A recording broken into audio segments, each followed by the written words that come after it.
Mandy, if you have to go out, I've actually parked you in. Oh no, I'm right. So you're not going anywhere. My daughter's stressing about her English assignment. Her, Yeah. that's the beauty, So isn't you're it? supposed to have present tense No. with literature. Okay. You know, literature writing. I'd suggested that she swap interviewing. Oh, my teaching hat on. Right, what we've got with the mower, with the brush cutter, 25 to 1 mix in this, and I was wrong before. Oh, it's also 25 to 1 in that thing too. So that one's probably is 50 to 1, but this one actually says on the cap 25 to 1. So now with the brush cutter, a lot of the time we use the blade because we're just doing weeds and that sort of thing, and they're woody. Use this line on woody weeds, it tends to just shatter it. On grass it's good, so that's why we use the blade. They're double-sided, so when we've worn one side out, turn it over and use the other side. Now with the blade, you've got to be careful. It'll take your foot off just as well as it'll take a tree branch off. So when you're using the this machine, nobody within about 60 feet of it, so you can't have the kids around picking branches up and that sort of thing behind you. If you do that, you're asking for trouble, because this thing throws up stones like you wouldn't believe. And if you didn't hear about that poor lady in Townsville the other day, she was 50 yards away from a slasher and he hit a pipe and killed her. So, dangerous beast, that machine out there. If you do the same, throw up a stone or a stick or something, there's something there that can either injure a horse or a person or worse. But we haven't so far. A friend of my mum's died. He hit an anthill in long grass. Tractor tipped over and he went into the slasher. That's why we've got the roll bar on there, to stop that happening, or reducing the chance of it either rolling on us or getting crushed by the tractor. Doesn't mean to say we won't be, but the regulation is that on flat ground you don't really need a roll bar, but by law you've got to have one, and whenever it comes out of here we should have that roll bar up when we're using it, but keep away from trees, so somebody can attest. They trim trees very well. Now this little machine, good for doing all edges and that sort of thing, or like I said, this blade will even cut, inch branches and that sort of thing on trees if you want to. You can just use it like a chainsaw and cut through it. Just don't hit it hard, just let it work its way through, and it'll take heavy stuff off, which is good. But this is actually a contractor machine. Now, manual. This is a manual head. Get it around the right way. Somebody put a line around the way on it. Okay. Sorry about this. It comes with an adapter. I'll take it the wrong way. Everything on these things are reverse thread.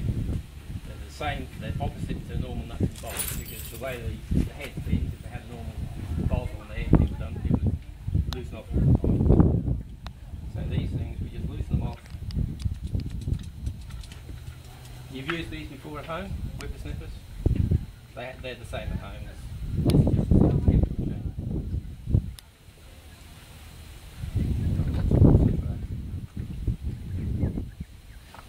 Try not to lose the spring. The other thing with this one is that they have ferrules on them. Unfortunately, the ferrules on this one have fallen off, and so it's actually chewing the head out. There are new ones in the cupboard, which I'll put in later. But this one here, because this head hasn't been used much because it was a manual head and the other one was an automatic head, I gave them the automatic head. Now this one, they have an adapter. The adapter just screws straight in, to here. Well, it should do.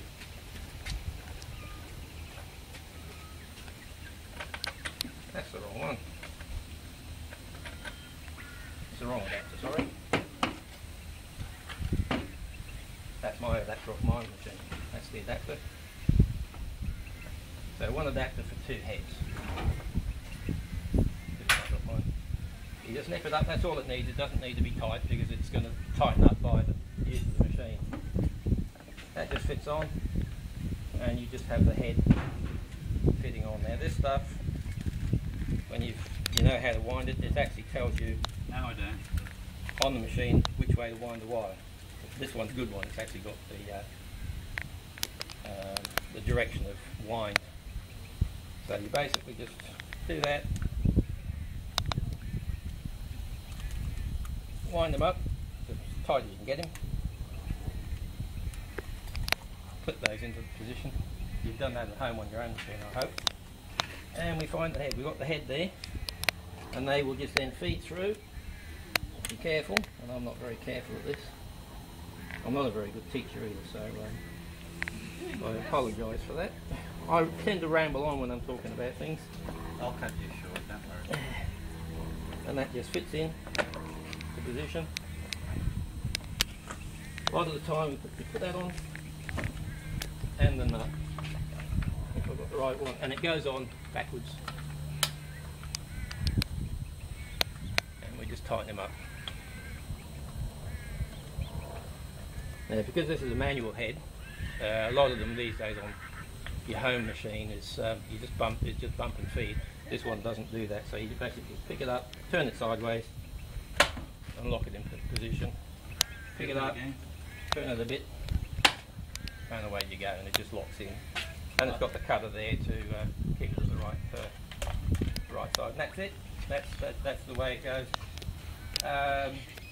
We have to grease this from time to time. The thing should be serviced shortly, probably due it. We might, because we won't be doing too much now. It'll ease off, but we'll take it to the mower shop, and, or a mower shop if somebody's got a preferred one to go to. But I've got a friend who's been doing it for,